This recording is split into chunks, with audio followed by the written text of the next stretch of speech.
Hey drummers, welcome back. This is another exercise from the Total Rock Drummer book. This is page 27. If you've made it this far, this is awesome. You guys are rock stars. This is great. Okay, so page 27 is called Combining Quarter Notes, Eighth Notes, and 16th Notes. So we're taking three of our essential note values we need for music, any instrument, and combining them. One at a time. I would suggest learning each one at a time, or maybe one line at a time, meaning just 2 bars at a time repeating. The ultimate goal is all the way through non-stop. That's the ultimate goal. Don't feel like you have to get this if you're just diving into this type of topic, but it's a really, really good goal. For any of you teachers, this is really good for you to share with your students, do it along, maybe in your lesson, let's put this on and play it together completely. And make it a goal. If you can't get all the way through it, say, well, maybe by end of this month or end of next month or next month, I'm going to have this down, and we'll demonstrate everything very slowly. So just as a recap, quarter notes: 1, 2, 3, 4, repeated forever and ever. Eighth notes: 1 and 2 and 3 and 4 and. Okay. And 16th notes, I'll count a little bit slower: 1 E and 2 E and 3 E and 4 E and. Okay, those will be your 16th. So we are combining all three of these to make it fun, make it educational for yourself, and it's one heck of a great accomplishment too. So let's take a look. Nothing too crazy. There's no rests on this page. When I did this page, back when the dinosaurs were still roaming the earth when I wrote this book, one of the dinosaurs said, let's don't put any rests on this one. I said, good idea. That's a good idea. So no rests. We're just dealing with notes. Okay, so we're always going to be playing something on every beat.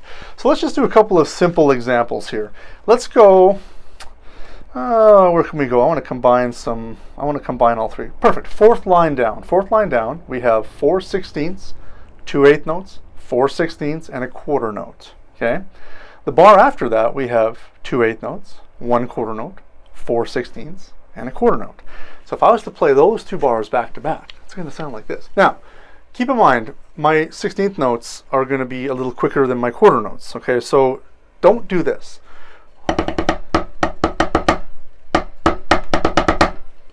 That's not right. Okay, that's totally not right. So we have to make sure that we're doing this in time. So I'm going to put the metronome on 60. Fourth line down sounds like this. I'll do the whole entire line and I'll repeat it. 1 E and 2 E and 3 E and 4 E and 1 E and 2 and 3 E and 4. 1 and 2 and 3 E and 4. Again, 1 E and 2 and 3 E and 4. 1 and 2 and 3 E and 4. Awesome.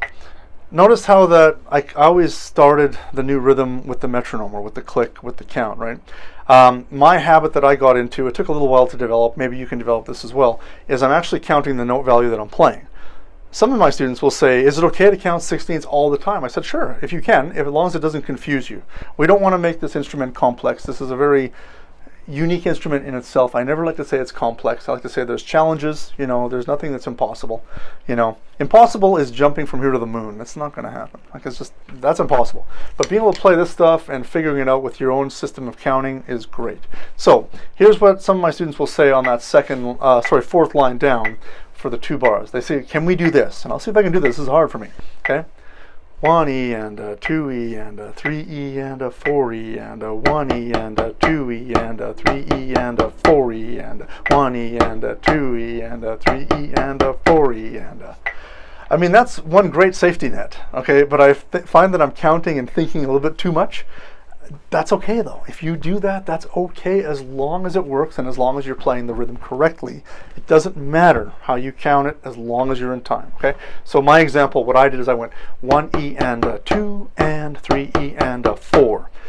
The reason for that is I understand the length of every note value. That's the whole purpose of what we're doing here, is the length and how it aligns in time. What's the drummer's job? To play in time. Nothing worse than a drummer or any musician playing out of time. That's just a terrible thing. That's like the garbage man not picking up your garbage that day. We get so excited on garbage day, and it's like, what happened? Why didn't you take our garbage? Now my bin's going to be here for 2 more weeks. That's no good. We don't want that. So same thing. A drummer out of time is worse than the garbage man not showing up. All right. So let's take a look at one more idea, and then we're going to play the whole thing to nonstop here. Where can we go? Let's go. Let's go down to the second. Let's do the bottom line, the very, very bottom line. It's a little bit weird. Okay, so we got first bar on the bottom line: 1E and 2E and 3E and 4E and 1E and 2E and 3E and 4E and. Notice I counted all the 16ths. I'm getting better at that. Have to go back and practice that.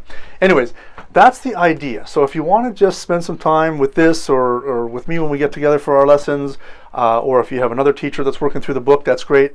Do that with your instructor, by yourself, whatever you want, with your students if you're a teacher. Here's the whole thing. Shall we do the whole thing non-stop? Okay. Whoa, I got to concentrate. Here we go.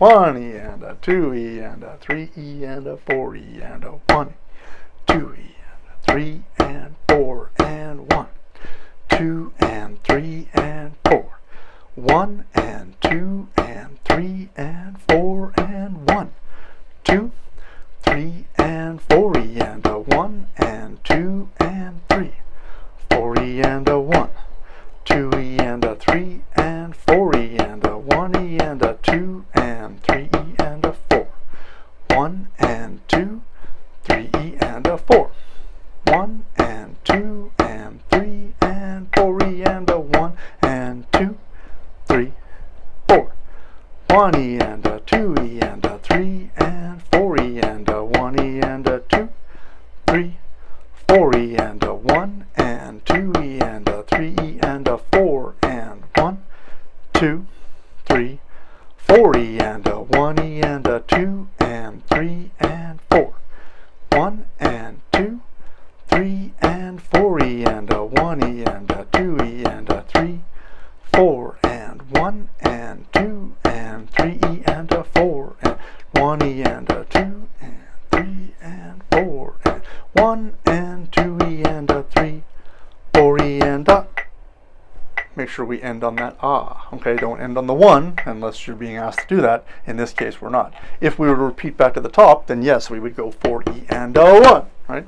So, how'd you do? How'd you do? Not easy for someone who's just starting out or just understanding this, but keeping the flow. The metronome is my guide. It's my safety net. Okay, of course I'm comfortable playing with all of these different rhythms, and I've done this a few times, but it's always good. Even at my level, I like to go back and challenge myself, play these faster. That was 60. That was 60 beats a minute, same as 1 second on your clock. Maybe go 70. Maybe go 80. If you found that easy, maybe do one hand at 80. Let's see if you can do one hand at 80. Always find new ways to challenge yourself with something that seems so basic. We don't need to go into these high categories of difficult drumming that's going to stress us out, because the majority of what we're seeing and playing, and a lot of my students, they get into these bands that are playing great music that's all based on 16ths, 8ths, and quarters. At some point we're going to get into triplets as well, but I think this is a really, really great start for anybody who's just learning or just trying to refresh or just trying to work on your reading. So please have fun with this, and if you have any questions, please leave in the comments below. I'd be happy to get back to you. You can always email me as well. But have fun with this, and we'll see you at the next lesson. Happy drumming. See you later. Bye-bye.